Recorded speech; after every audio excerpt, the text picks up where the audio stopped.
6h34, ils ont 2 semaines pour quitter la Russie. 34 diplomates français expulsés par le Kremlin. Revanche de Moscou. En avril dernier, 41 Russes soupçonnés d'être des espions avaient été sommés de quitter la France.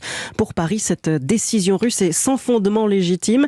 Et le personnel de l'ambassade française n'est pas le seul concerné. 27 diplomates espagnols et 24 Italiens vont aussi devoir plier bagages. Pendant ce temps, en Ukraine, à Kiev, 2e jour de procès aujourd'hui pour le militaire russe accusé de crimes de guerre. Le sergent Vadim Chichimarin, 21 ans, comparaît pour avoir tué un civil ukrainien de 62 ans, sans armes, qui poussait son vélo en téléphonant près de Kharkiv, dans le nord-est du pays.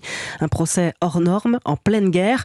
Premier jour d'audience hier, devant la presse, et avec un accusé qui semblait très intimidé, Thibaut Hu. Crâne rasé et vêtu d'un sweatshirt kaki et bleu à capuche, l'accusé est enfermé dans un box vitré. Entouré de 2 policiers armés, il répond aux questions du juge assis en face de lui, la voix basse et le regard fuyant. Est-ce que vous comprenez ce dont vous êtes accusé ? Oui. Plaidez-vous coupable ? Oui. Complètement ? Vous ne refusez pas de témoigner ? Non.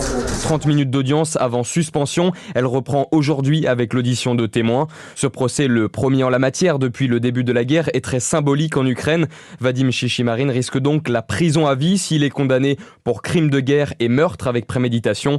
Des termes que conteste son avocat, Viktor Ozniakov.